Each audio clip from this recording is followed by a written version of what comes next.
La Bolivie a fait beaucoup de progrès pour réduire la pauvreté. Evo Morales, premier président indigène à gouverner le pays, a entamé cette année son 3e mandat consécutif qui court jusqu'en 2020. Il se profile comme le président qui aura été le plus longtemps à la tête de l'État. Monsieur le Président, je vous remercie pour cette interview à Bruxelles. Merci, je suis ravi d'être en Europe. Comment évaluez-vous les relations entre l'Union européenne et l'Amérique latine? Certains experts affirment qu'elles auraient pris leur distance l'une de l'autre ces dernières années. Je crois qu'il n'y a jamais eu de véritable entente politique entre les deux continents. Mais nous sommes maintenant dans une nouvelle ère, une période de changement. Nos peuples ont besoin de profonds changements pour leur bien-être. Je n'accepte pas le mot émigration. Je ne partage pas cette terminologie, pas plus que le terme de migration. Pour nous, le plus important, c'est de construire ensemble une citoyenneté universelle.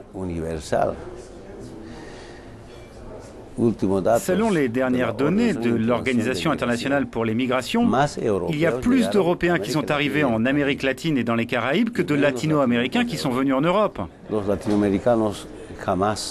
Les Latino-Américains n'ont jamais adopté de loi pour expulser les Européens. Les Latino-Américains n'ont pas construit de prison pour immigrer, à l'inverse de l'Europe. Quels sont les principaux défis qui se posent pour ce 3e mandat? Je veux que l'économie nationale repose sur 4 piliers. Actuellement, nous disposons d'hydrocarbures et il faut que l'on développe l'exportation d'énergie. Je veux que la Bolivie soit le moteur de l'Amérique du Sud. Je veux qu'on retire des bénéfices de l'industrie minière et qu'on développe aussi le secteur agricole.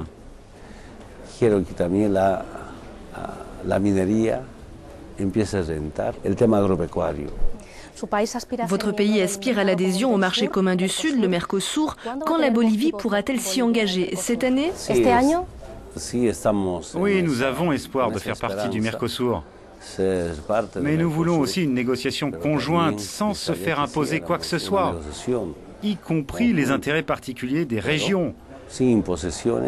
Le seul intérêt qui doit prévaloir est la résolution des problèmes de pauvreté, de faim, d'inégalité au sein de nos peuples. Qu'est-ce que cela signifie? Il s'agit d'échanges complémentaires, pas d'une mise en concurrence. Pourquoi pensez-vous que l'Union européenne et le Mercosur n'arrivent pas à trouver d'accord? Il y a une certaine forme de chantage de la part de l'Union européenne.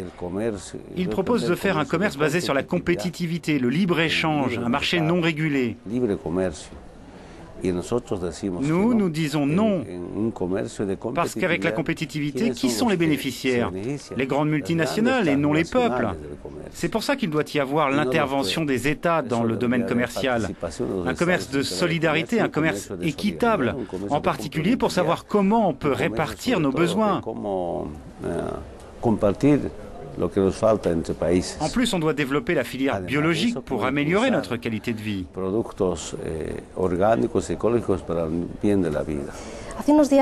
Il y a quelques jours, un rapport de l'Observatoire européen des drogues a été publié.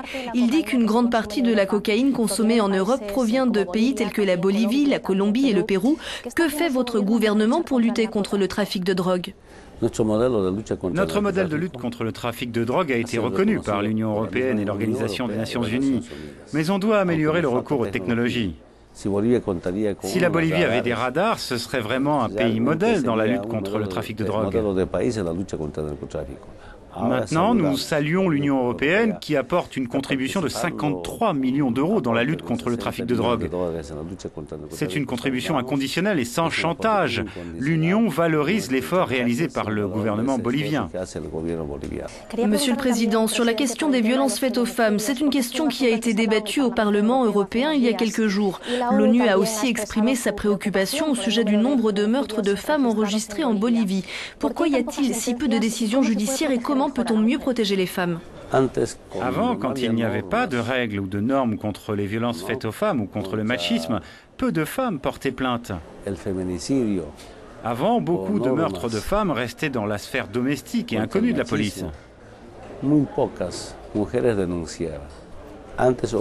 Maintenant, elles portent plainte en cas de violence, donc les statistiques augmentent, mais en réalité, la tendance est à la baisse.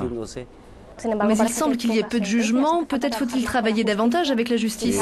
Nous sommes en train de préparer un sommet et peut-être qu'un référendum sera organisé pour mettre de l'ordre dans la justice bolivienne. Vous savez qu'il y a une indépendance des pouvoirs et parfois, en raison de cette indépendance, l'organe exécutif ne peut donner d'ordre. Mais il y a également une obligation. Le peuple peut décider par le vote d'une transformation profonde, d'une révolution au sein de la justice bolivienne.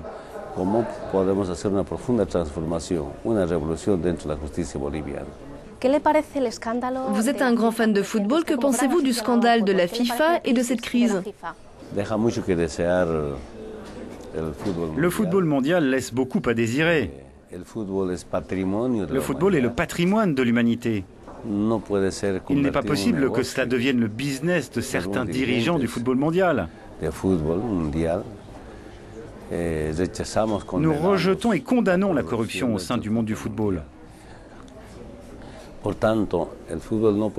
conséquent, le football, la FIFA, ne peut pas être privatisé. Je pense que les États doivent s'impliquer pour éviter de tels scandales. Merci beaucoup, Evo Morales. Merci beaucoup.